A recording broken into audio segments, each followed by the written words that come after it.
que Judas tiene de diferencia, ¿verdad? En el sentido de Pedro estaba ah, escribiendo algo que iba a suceder, ¿verdad? En el momento de Judas, esto ya estaba sucediendo. Entonces la escritura es totalmente diferente.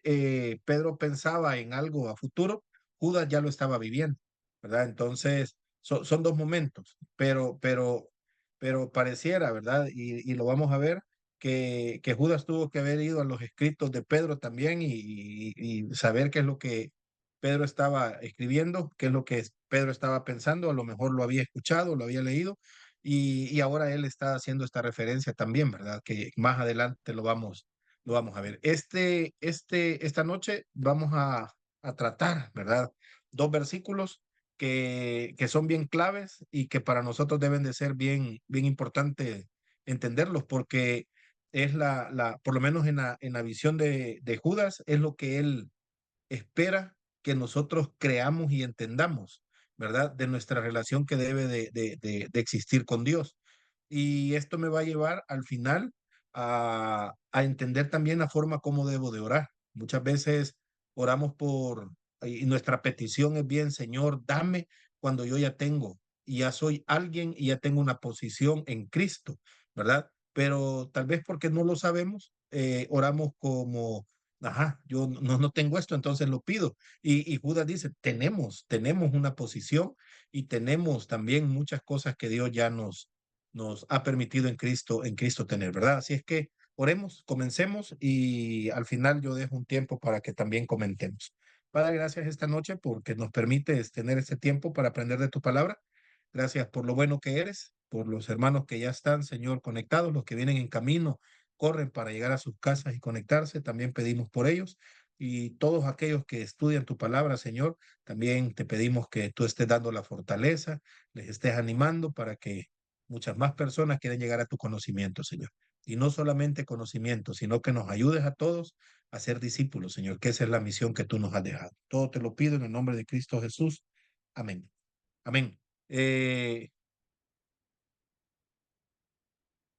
Judas son 25 versículos, ¿verdad? Es una carta bien corta, ¿verdad? Pero tiene, no hay algo que se parezca, ¿verdad? En el Nuevo Testamento. Su carácter es único, no se debe solamente el tamaño, no debemos de ver, 25 versículos, no creo que sea algo muy importante. Filemón tiene la misma cantidad y es una carta que Pablo escribe a Filemón y es bastante significativa, ¿verdad? En el sentido de qué es lo que debe de hacer un cristiano con alguien que de una u otra manera le ha fallado, se ha convertido a Cristo y ahora también es hermano en Cristo. Filemón hace una referencia ahí. Hoy en la actualidad, ¿verdad? Debido al creciente número de personas que están dispuestas a aceptar la verdad que de una manera u otra encierra Judas, y esa verdad es relativa y no absoluta, dirían algunos, ¿verdad? La carta que escribió Judas parece que es muy anticuada. Ese también es otro punto que algunas personas manejan o tienen, ¿verdad? Este grupo de personas también tiende a pensar que cualquier sistema religioso es válido, ¿verdad? Y entonces se cumple el propósito de llevar a los feligreses, ¿verdad? A su grupo de personas a, al fin deseado. Eso es lo que buscan y esperan, ¿verdad? Esa postura también considera que Judas ha perdido hasta cierto punto su pertinencia, pero nosotros vamos a estudiar estos versículos, estos 25 versículos y llegaremos a una conclusión, ¿verdad? Pero desde ya, ¿verdad? De esta pequeña diría yo, introducción de Judas, se debe de aclarar, ¿verdad? Que sí se escribió durante el primer siglo, Judas, pero hoy en la actualidad, como en ese momento que Judas escribió esta carta, ¿verdad? Volvemos a la práctica, ¿verdad? Lo que Pedro nos estaba enseñando, que todo esto debe de movernos a nuestra conducta, ¿verdad? Todo esto nos debe de llevar a nuestro comportamiento. ¿Cómo debe de ser nuestro comportamiento, verdad? o lo digo más para que lo entendamos, nuestro testimonio, como debe de ser, ¿verdad? En base a eso, entonces, no vamos a poner en juego la santidad de Dios, igual que como Pedro, ¿verdad? Eh, Siempre el tema va a ser que Dios va a seguir oponiéndose a todo pecado y maldad. Punto. Y Judas nos lo va a mostrar y nos lo va a decir, ¿verdad? Como es de imaginarse, es una carta corta en el mensaje, pero dura, ¿verdad? Fue objeto de mucha atención porque al hacer el examen minucioso durante los primeros siglos, se pudo encontrar que, ajá, un tema ahí con el autor, un tema ahí con la misma carta, ya que tomaba ejemplos de obras que no eran bíblicas. Entonces, hasta el día de ahora algunos consideran y dicen, no, Judas quizás no debería de estar entre los libros de la Biblia, ¿verdad? Pero no estamos tanto hablando de la referencia de Judas como el libro, ¿verdad? Sino Judas con la enseñanza y lo vamos a ver, ¿verdad? Y ahora está en la Biblia, no nos vamos a poner tampoco a ir a buscar toda la información del por qué sí, del por qué no, ¿verdad? Algunos quizás lo hagan y eso es bueno, ¿verdad? ¿Cuál es el conflicto en Judas? Versículo 9, versículo 14 al versículo 15. Esos tres versículos son los que de una u otra manera han generado ese conflicto, ¿verdad? Y es que la referencia que hace en cuanto al arcángel Miguel, ¿verdad? Que contendía con el diablo por el cuerpo de Moisés. Esto es citado en las profecías de Enoch, un libro lejos, ¿verdad? Simple y sencillamente tradiciones judías, ese libro, ¿verdad? Y todo judío debía de conocer eso, ¿verdad? Pero algunos generan ese conflicto en Judas y diríamos, bueno, entonces no debería estar Judas en la Biblia. Pedro hace también, toma ilustraciones de porciones de libros que tienen que ver con la tradición judía y no tenemos conflicto ahí, ¿verdad? Por ejemplo, segunda de Timoteo 3, versículo 8, los nombres de Janes y Jambres. Jambres no se encuentran en el texto en el Antiguo Testamento. Eh, perdón, Pablo los pone ahí, ¿verdad? Definitivamente los tuvo que haber tomado de alguna referencia, ¿verdad? Que él creyó que eran convenientes. Ahora, la relación que tiene Judas con Segunda de Pedro, del versículo 4 Judas, hasta el versículo 18, ¿verdad? Esa porción que la vamos a ver, la vamos a analizar, Segunda de Pedro, capítulo 2, versículo 1 hasta el capítulo, versículo 3. Entonces ahí hay una gran relación entre estas dos cartas, ¿verdad? Ya vimos Pedro, ahora cuando empecemos del versículo 4 al 18, nos vamos a dar cuenta que casi son las mismas referencias, ¿verdad? Y el gran parecido en el pensamiento y en la estructura que Judas está manteniendo en su carta, ¿verdad? Entre las posibles explicaciones de esto, es que la que más parece adecuada es que probablemente Pedro escribió primero su epístola, ¿verdad? El carácter de su carta, yo decía al inicio, es profético, algo que iba a suceder. Como lo vimos en esas clases de Pedro, el uso de los verbos siempre estaban en tiempo futuro, ¿verdad? Y sus amonestaciones conciernen al porvenir. En cambio, Judas utiliza una forma verbal totalmente diferente, ¿verdad? A la que Pedro utilizó. Es decir, la apostasía que Pedro estaba profetizando, ahora con Judas ya está en ese momento, ¿verdad? En los tiempos en que Judas escribió, parece que esto último que habíamos leído en segunda de Pedro, ya se sentía ahí. Entonces, esa es como diría yo la relación que hay entre Pedro, segunda de Pedro y Judas. Una cosa era, miren, va a pasar esto, y otra cosa es Judas diciendo, miren, ya está pasando esto, ¿verdad? Entonces, debemos de tener cuidado, debemos de estar preparados ya, no es algo que va a suceder, ya está sucediendo.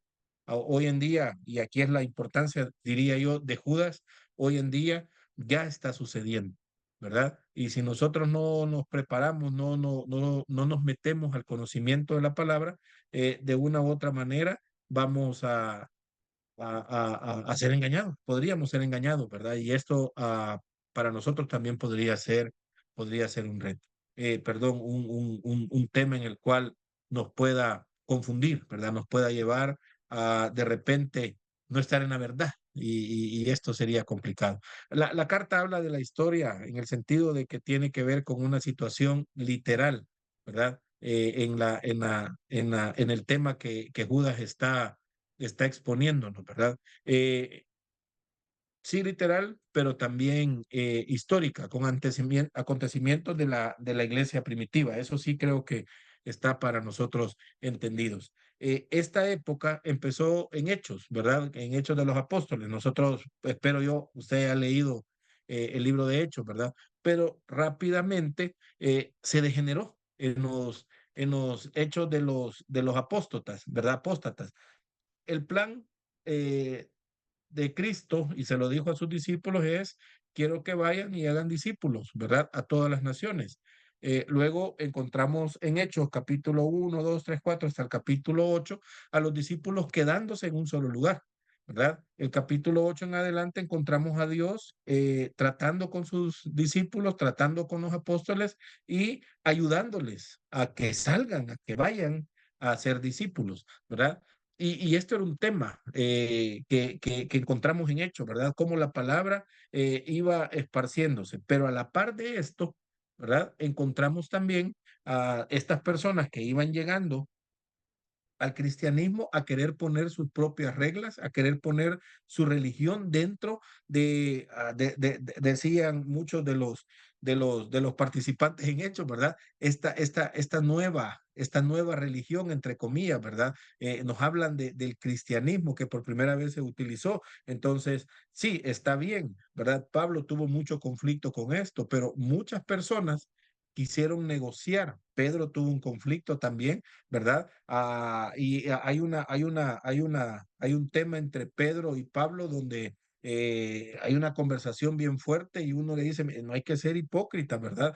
¿Por qué cuando estás con los judíos sos una cosa y cuando estás con los gentiles sos otra cosa? No debemos de ser hipócritas, debemos de actuar de la misma forma, no importa dónde estemos.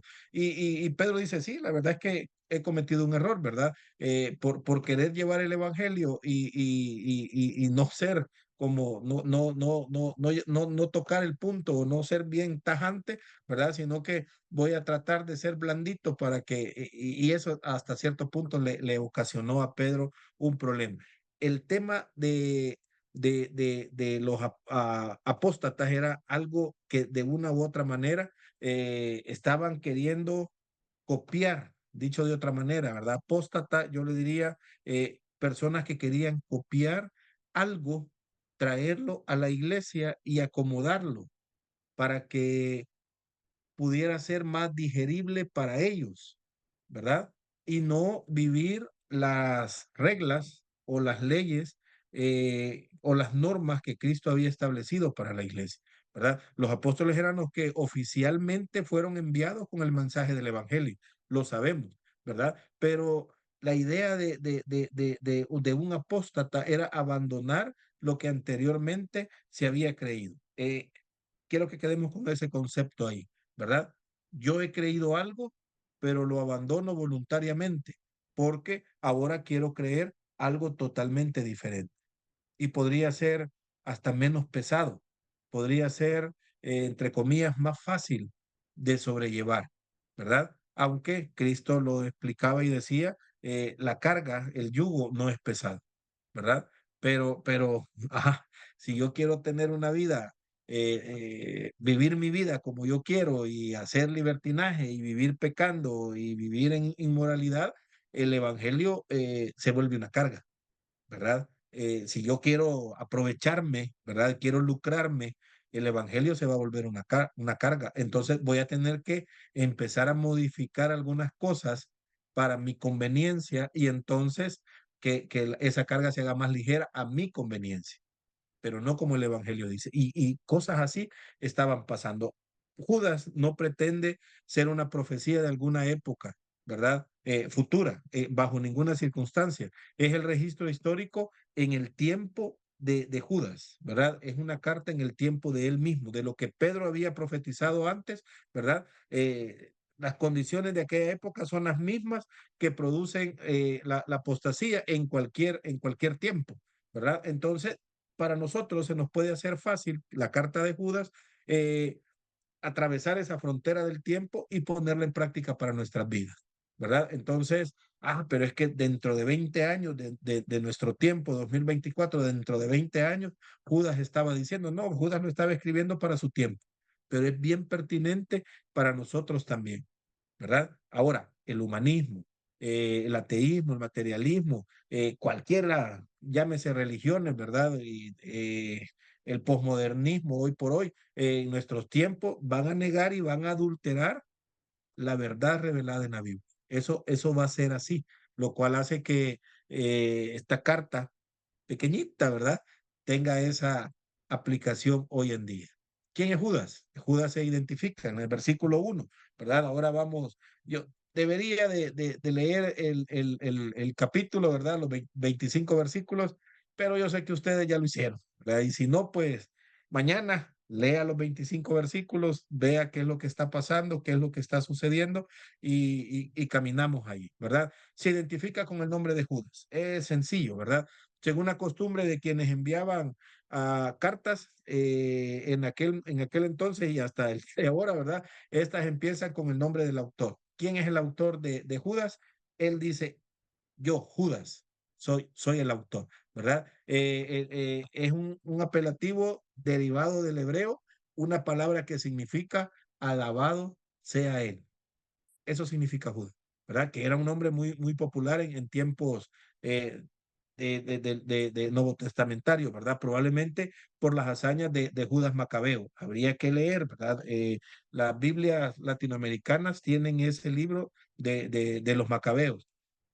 Por conocimiento, deberíamos de leerlo, ¿verdad? Por historia, deberíamos de leerlo, qué es lo que había sucedido. Y entonces entenderíamos también, hasta cierto punto, cuando Cristo comenzó su ministerio, qué es lo que muchos en ese tiempo esperaban de Cristo, ¿verdad? Por esa situación. Héroes de la época, ¿verdad? Intertestamentaria, ¿verdad? Había un total de 6 personajes que llevaban el nombre en el Nuevo Testamento. Dos de ellos fueron discípulos de Jesús. El nombre Judas, alabado sea él, era un nombre bien popular, ¿verdad? Y que gozaba de esa popularidad en ese entonces. ¿Qué pasó con ese nombre? Bueno, Judas Iscariote se encargó de que nadie quiera ponerle a un hijo Judas, ¿verdad? Porque cuando hablamos de Judas, lo primero que se nos viene a la mente es Judas Iscariote el traidor, ¿verdad? Y él fue el que de una u otra manera disminuyó drásticamente la popularidad de este nombre.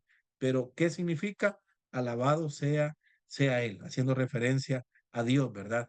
Esta pequeña carta nos va a presentar la única fuente de información que tenemos para hacer un análisis del autor, ¿verdad?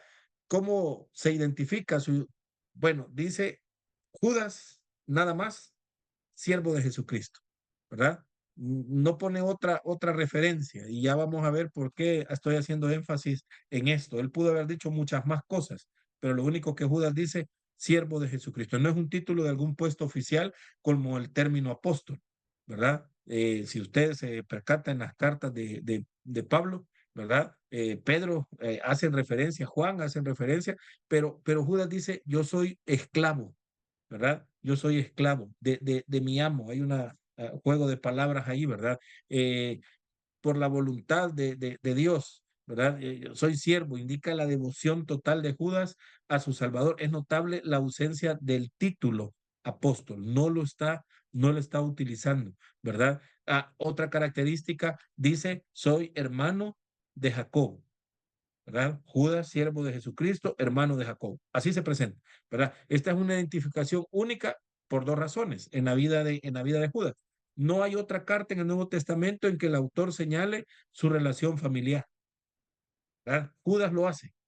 No vamos a encontrar otra carta. Segundo, ese Jacob que menciona tenía que ser alguien conocido, o Judas hubiera agregado más detalles, ¿verdad? No lo hizo. Se refiere el autor de la epístola, nuestra Biblia Reina Valera, a Santiago, ¿verdad? Este Jacobo es el que nosotros encontramos en la Biblia como Santiago.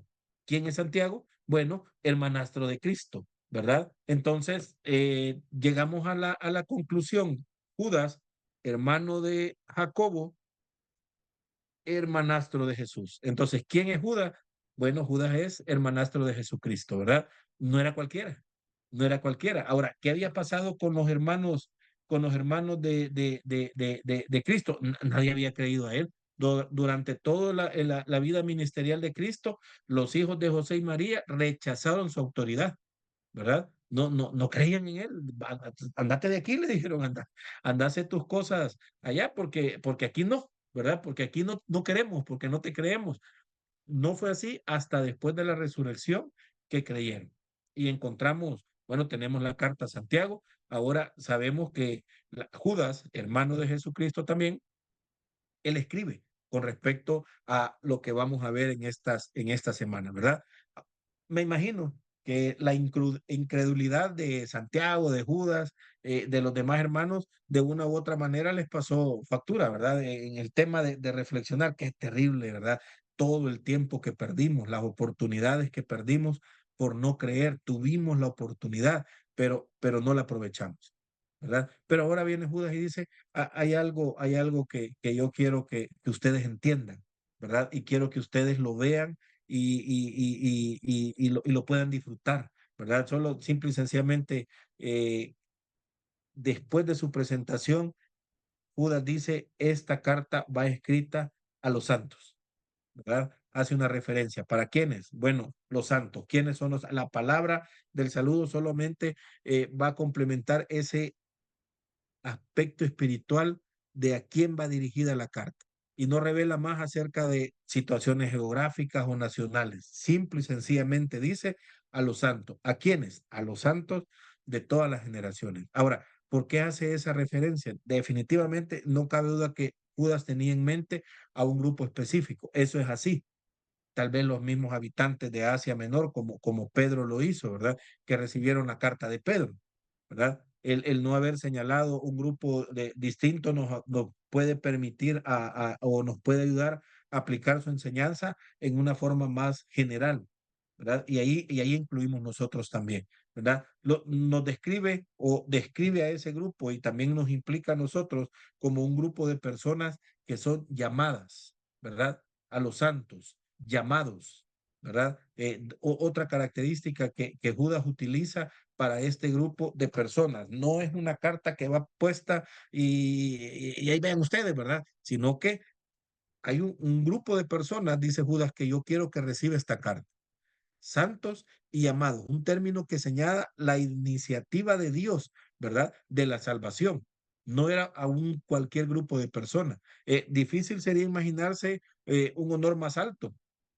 Mm, si ya nos dicen que somos llamados, ¿verdad? Esto es increíble. Esa elección de Dios se llevó a cabo en la eternidad pasada, ¿verdad? Cristo le dijo a los discípulos, miren, no me eligieron vosotros a mí, sino que yo os elegí a vosotros y cualquiera vendrá y dirá, entonces ya sabemos quiénes van a ser salvos y quiénes no. Juan hace la referencia. ¿Quiénes son las personas por las cuales Dios mandó a su Hijo a morir? ¿Verdad? Dice que todos tienen la oportunidad, todos. De tal manera amó Dios al mundo en general, a todos, ¿verdad? Que envió a su Hijo unigénito para que todo aquel que en él cree no se pierda, mas tenga vida eterna. ¿Quiénes son esos llamados? Todos, ¿verdad? El plan de Dios desde Adán y Eva incluye a todas las personas. Entonces, Judas viene y dice, todos, todos, para todos es esta carta, los llamados, ¿verdad? Pero pone la característica, este grupo de llamados, hoy por hoy, santos, pero todos tienen la oportunidad de llegar a esas características, ¿verdad? Todos la tienen. Romanos capítulo 8, versículo 29 al 34. Si alguien me echa la mano y lee esos versículos, por favor.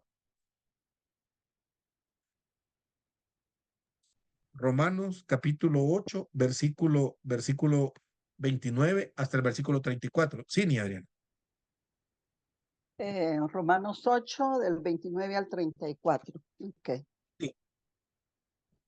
Dice, porque a los que antes conoció, también los predestinó para que fuesen hechos conformes a la imagen de su Hijo, para que Él sea el primogénito entre muchos hermanos. Y a los que predestinó, a estos también llamó, y a los que llamó, a estos también justificó, y a los que justificó, a estos también glorificó. ¿Qué pues diremos a esto? Si Dios es por nosotros, ¿quién contra nosotros? Él que no escatimó ni a su propio Hijo, sino que lo entregó por todos nosotros. ¿Cómo no nos dará también con Él todas las cosas? ¿Quién acusará a los escogidos de Dios? Dios es el que justifica. ¿Quién es el que condenará? Cristo es el que murió, más aún el que también condenará, perdón, resucitó, el que además está a la diestra de Dios, el que también intercede por nosotros. Gracias. Romanos se divide en dos partes. La primera parte de Romanos es para el pueblo de Israel, la segunda parte es para la iglesia en general. Y Pablo está hablando en este capítulo ya a la iglesia, haciendo la referencia de lo que Juan también hacía como referencia. El plan de Dios, todos, ¿verdad? Todos. Aquí hay un tema de la predestinación. Alguien me va a decir, hermano, ¿qué es esto y por qué? Lo vamos a buscar, ¿verdad? Yo de repente voy dejando ahí como las tareitas, lo vamos a buscar para entender qué es lo que está pasando aquí. Pero Judas nos está haciendo esa referencia también, ¿verdad? Enseguida vienen dos frases que abajo de santos y abajo de llamados Judas lo ubica, ¿verdad? Y describe a los llamados, ¿verdad? No solamente es un grupo de personas, como decía, vea, todos somos llamados, pero todos estos llamados tienen características y aquí es donde, entonces, aunque todos estemos dentro de una congregación y todos podemos decir, yo soy llamado por Cristo, pero debo de tener dos características las cuales me van a hacer entender ese llamado que yo he tenido. Y uno es que Judas dice santificados, ¿verdad? Ahora bien, la santificación del creyente es una doctrina bien, pero bien clara en el Nuevo Testamento. No hay donde nos debamos de perder, ¿verdad? Sin embargo, aquí parece que el término hace referencia, Judas, a amados en Dios Padre. Ese santificados, Judas, ¿verdad? Al hacer el estudio de la palabra santificado, Judas nos está diciendo esos llamados son amados en Dios Padre. Eso es lo que Judas está transmitiendo a nosotros. Este grupo de personas son amadas en Dios Padre. Esa expresión es única, ¿verdad? Y no se usa en ninguna otra parte de la Biblia. Solamente Judas está usando esto. O dicho de otra manera, ¿verdad? Amados por Dios. Este grupo de llamados tienen una característica que son amados por Dios. Es un concepto común, diría yo. Tal vez se refiere al hecho de que en el seno del Padre todos somos amados, ¿verdad? Entramos todos, lo cual combina tanto una condición como una posición. Y aquí quiero que entendamos esto, hermano. Todos los llamados posicionalmente tienen un lugar, valga la redundancia, ¿verdad? Con Dios. Aquí también va a haber otra palabra que no la vamos una expresión que no la vamos a usar, ¿verdad? Judas está dando a este grupo y a todos, ¿verdad? Una condición y una posición en Dios, ¿verdad? No es cualquier grupo, ¿verdad? No es cualquier grupo. Ahora, la segunda frase apoya a esos llamados y dice, guardados en Jesucristo. Tanto nuestra posición en Jesucristo como nuestra seguridad de guardados son doctrinas que se encuentran repetidas veces en el Nuevo Testamento, ¿verdad? Solamente que aquí Judas, en la frase que estamos considerando en este versículo 1, no existe la preposición en, ¿verdad? Muchas veces nosotros decimos, es que estamos en Cristo, dentro de. No, Judas no está usando el dentro de. No estamos en Cristo. Judas lo que está diciendo, y literalmente lo está diciendo, es por o para, ¿verdad? Pero no en, no está ocupando esta preposición en, debido a lo que se encuentra más adelante, ¿verdad? Lo vamos a ver en el versículo 24. Y se debe de interpretar entonces como para, somos guardados entonces para Cristo, para aquel día cuando Él venga a recibir. lo vimos el martes pasado, ¿verdad? Que el tema del arrebatamiento. Somos guardados para Cristo. Judas está diciendo, miren, hermanos, somos llamados, ¿verdad? Somos llamados. Bueno, primero dice Judas, somos santos, ¿verdad? Somos llamados, santificados y guardados para Cristo.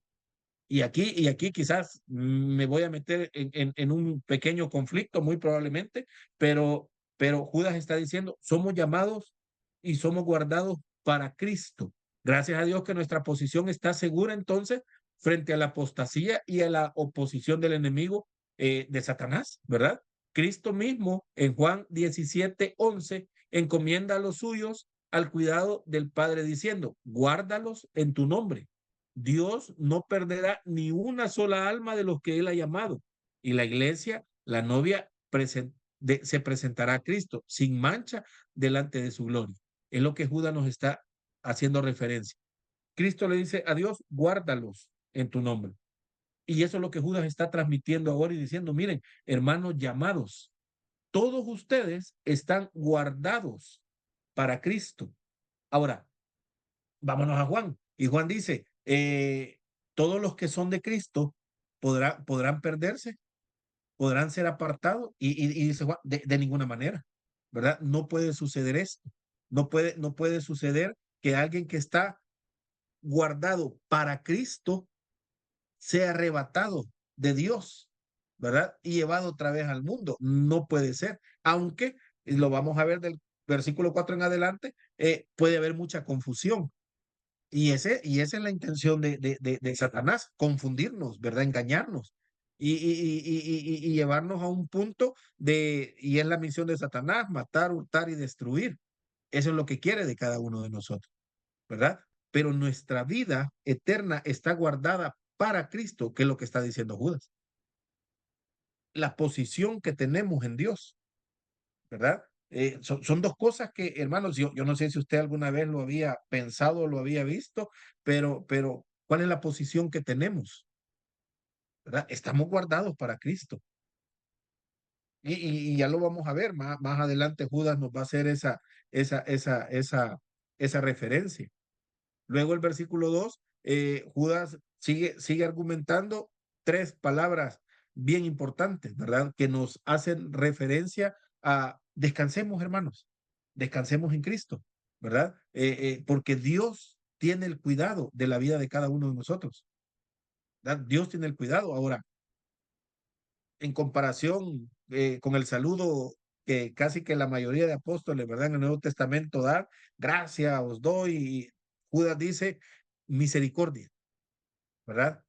El saludo de Judas es, lo voy a leer porque de repente nos podemos perder. Judas, estamos hablando de antes de Apocalipsis, Judas. Versículo 2, misericordia y paz y amor o sean multiplicados. Ese es el saludo, el gran saludo de Judas, ¿verdad? Misericordia. Es poco común en el Nuevo Testamento encontrar esta expresión, ¿verdad? Timoteo, primera de Timoteo 1:2, segunda de Timoteo 1:2, segunda de Juan, versículo 3, y Judas, versículo 2, hacen nada más esa referencia. Es más, en cada caso parece que el trasfondo, ¿verdad? De los falsos maestros que estaban impartiendo enseñanzas falsas con respecto a esto, ¿verdad? Y aquí lo que vamos a encontrar es la razón por la cual Judas pide clemencia, ¿verdad? La misericordia es una compasión que reconoce la necesidad de uno y actúa para aliviar esa necesidad, misericordia, ¿verdad? Usted dirá, ¿qué es misericordia? Es esa compasión, ¿verdad? Que va a reconocer esa necesidad que yo tengo. Y no solamente eso, sino va a actuar de tal forma que pueda aliviar la necesidad que yo tengo, ¿verdad? Entonces Judas en su saludo es, miren, yo para ustedes pido misericordia, ¿verdad? Que en la necesidad, que en la necesidad que ustedes tengan haya compasión de parte de Dios, ¿sí? Pero no solo la lástima, ¿verdad? Y te voy a sobar y ay, pobrecito, sino que esa compasión se vuelva acción de parte de Dios y pueda aliviar la necesidad que tenemos. los deseos de Judas, ¿verdad? El creyente frente a la situación que estaban viviendo de esos falsos maestros o esa apostasía, requiere una dosis abundante de esa compasión, ¿verdad? De esa misericordia de Dios. Ahora bien, la verdad es que la misericordia de Dios siempre está disponible para nosotros. Y Judas simple y sencillamente lo que está haciendo es recordándonos las herramientas, diría yo, o las bondades que tenemos por ser hijos de Dios. Estamos llamados, santificados, guardados. La misericordia de Dios está para con nosotros también, ¿verdad? En la necesidad que tengamos, la misericordia de Dios está, ¿verdad? Y no solamente para, como digo, sobarnos y pobrecitos, sino para actuar y ayudarnos en la necesidad. ¿Cuántas veces en los salmos encontramos acerca del Dios misericordioso? Porque los autores en salmo entendían el principio, ¿verdad? Que no, cuando pedimos misericordia de Dios, no solo como, y vuelvo a la frase, ¿verdad? Para sobarnos y ni modo, ¿verdad? Esto toca y agachar la cabeza y quizás hasta respirar profundo y nada más. No, la misericordia es el actuar de Dios para ayudarnos a sobrellevar esta situación, ¿verdad? Y para aliviar esa necesidad que tenemos. Esa es la misericordia, ¿verdad? Eso, con ese entendido yo debo decirle al Señor, Dios, necesito de tu misericordia, dame de tu misericordia, ¿verdad? Porque quiero aliviar esa necesidad que tengo, emocional, espiritual, física. El segundo elemento que Judas nos está mencionando es paz, ¿verdad?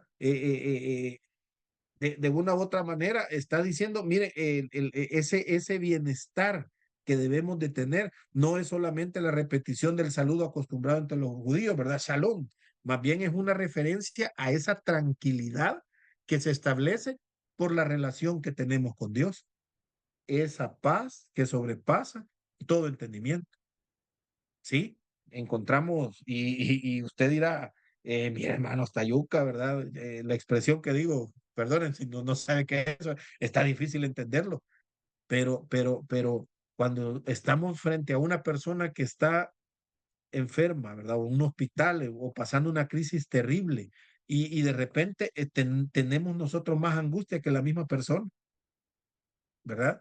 Y estamos más preocupados, más angustiados que no hayamos que hacer. Y esta persona a la que visitamos, definitivamente hay una tranquilidad que no la entendemos, ¿verdad? A eso es lo que Judas está refiriéndose cuando nos dice que la misericordia y la paz de Dios está en nosotros, ¿verdad? La paz os dejo, mi paz os doy. Yo no os la doy como el mundo la da. No se turben vuestros corazones ni tengan miedo. Referencia de Cristo, ¿verdad? A sus discípulos. Juan 14:27. El miedo es la ausencia de esa paz que Dios da. Ahora, ¿en qué momento tenemos miedo? Cada uno sabrá. ¿Y cuál es cómo expresamos el miedo? Comienza el corazón, ¿verdad? Y comienza el cuerpo y comienza la química de nuestro cerebro a actuar de una forma que decimos, ¿y qué está pasando? Es en ese momento entonces donde debemos de recordar las palabras de Judas. Tengo una necesidad definitivamente y quiero que esa necesidad se alivie.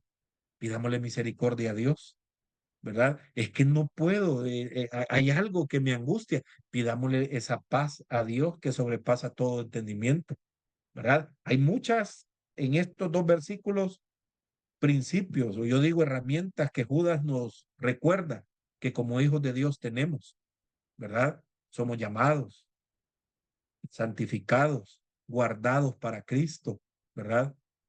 Tenemos la misericordia de Dios, tenemos la paz de Dios que no nos permite que nuestros corazones se turben ni que tengamos miedo, ¿verdad? Pero no solamente eso, también Judas dice, hay algo también bien importante que es amor.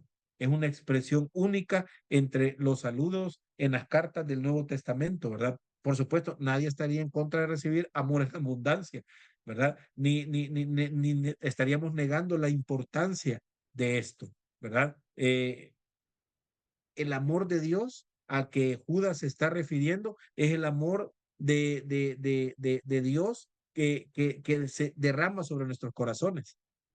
Si alguien me hace el favor de leer Romanos capítulo 5, versículo 5. Romanos capítulo 5, versículo 5.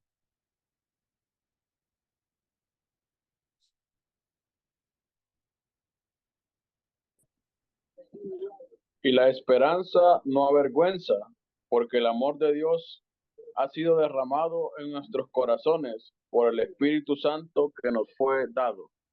Amén, gracias. ¿Cuánto amor de Dios nos falta para estar completos? Según Romanos 5. Nada. El amor de Dios ha sido derramado completamente, ¿verdad? Yo hablaba hace poco con alguien que trabaja conmigo, ¿verdad? Que los papás no, ella no se crió con los papás, es una mujer. Y me decía, no, es que mi vida ha sido terrible, ¿verdad? Y yo le decía, mire, pero Dios, el amor de Dios fue tanto en usted que ella es una persona adulta, ¿verdad? El amor de Dios fue tanto en usted que Dios le ayudó en todas las áreas de su vida.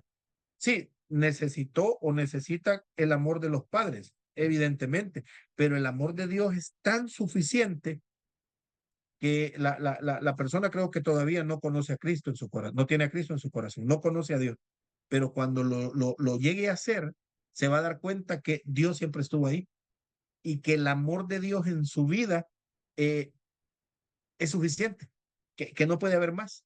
Y quizás va a entender que Dios siempre estuvo ahí. Y yo trato de explicarlo y después un momento me quedé pensando y dije, lo estoy haciendo mal. Quiero explicarle algo que nunca va a entender, ¿verdad? Lo que sí debo de hacer es que conozca a Cristo. Cuando conozca a Cristo va a entender el amor de Dios, ¿verdad? Vuelvo otra vez, Juan capítulo 3, versículo 16. De tal manera amó Dios al mundo que estuvo dispuesto a entregar a su hijo. ¿Sí? Ese es el amor de Dios. Es bueno reflexionar acerca de lo que ya tenemos.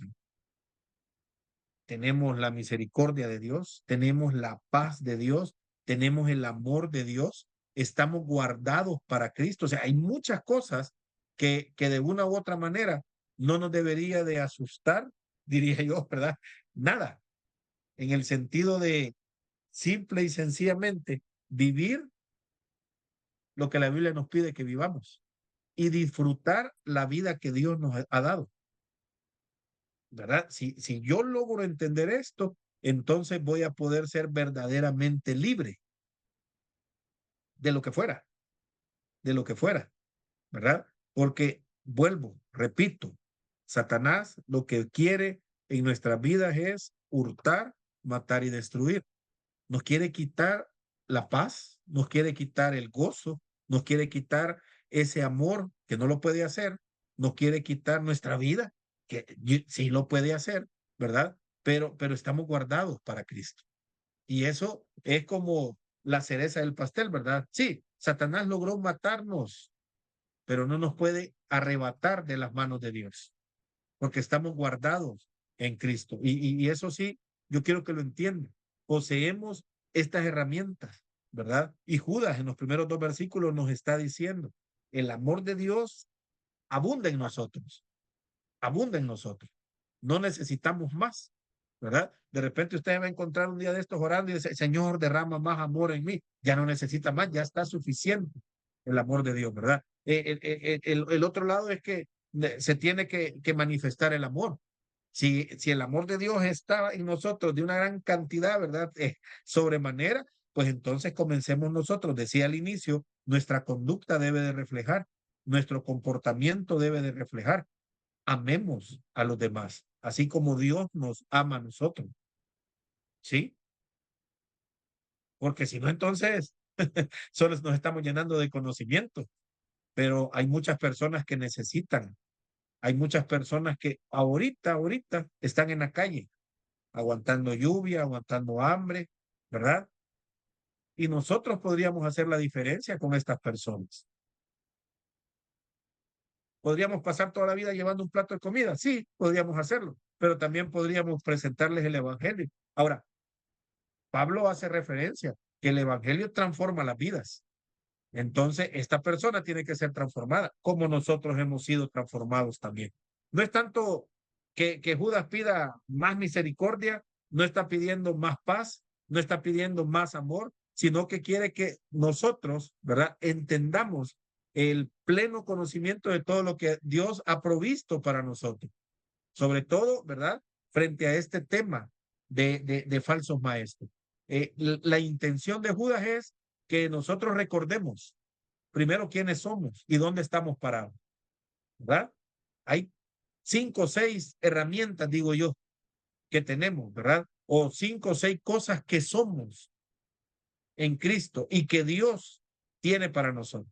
Así que, hermanos, a lo mejor, muy probablemente, alguien esté viviendo una crisis, esté pasando momentos difíciles y recordar estos textos, por lo menos estos 2 versículos, de quiénes somos en Cristo, quiénes somos en Dios, podría también aliviar un poco la carga, ¿verdad? Pidámosle misericordia a Dios. No más, sino la misericordia de Dios que ya está en nuestra vida. Pidámosle la paz de Dios, no más, ya está la paz de Dios en nuestra vida, ¿verdad? El amor de Dios ya lo tenemos en nuestra vida. Simple y sencillamente hagamos uso de esto que somos en Cristo, de esto que ya somos, y no nos dejemos engañar, ¿verdad? Hermano, ore más, ¿verdad? Pida más que si ya lo tiene. Y aquí no quiero caer yo también en temas de que de repente estemos discutiendo, no es mi intención, pero ya estamos completos. Ahora sí voy a ocupar la palabra en Cristo, ya estamos completos, ¿verdad? Aquí termino, llegamos hasta aquí. No sé si hay comentarios, hermanos.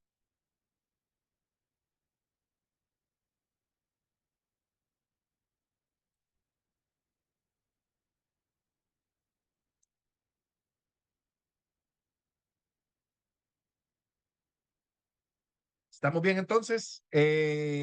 Iríamos a la lección 9, ¿verdad? Para el próximo martes. Ya empezamos Judas. Ya el próximo martes ya empezaríamos a ver cuál era el tema de Judas. Parece que quería caminar por un lado, pero la carta como que da un giro inesperado, ¿verdad? Así es que si puede leer la lección 9 sería bueno. Si no, el martes nos vemos, ¿verdad? Y trabajamos un poco esa lección. Oremos entonces, hermanos, démosle gracias a Dios y nos vemos el próximo martes. Oremos. Padre, gracias esta noche por la misericordia que tienes para con cada uno de nosotros. Te pedimos que nos ayudes, que bendigas nuestra vida, Señor. Gracias por lo que hemos recordado, quiénes somos en ti, Señor, en dónde estamos posicionados también, Padre, y qué es lo que tú estás haciendo en nuestra vida. Ayúdanos y permítenos vivir la vida con el conocimiento pleno de quiénes somos en ti, Señor, y quién eres tú para nosotros, Padre. Bendícenos y ayúdanos, te lo pido en el nombre de Cristo Jesús. Amén. Amén.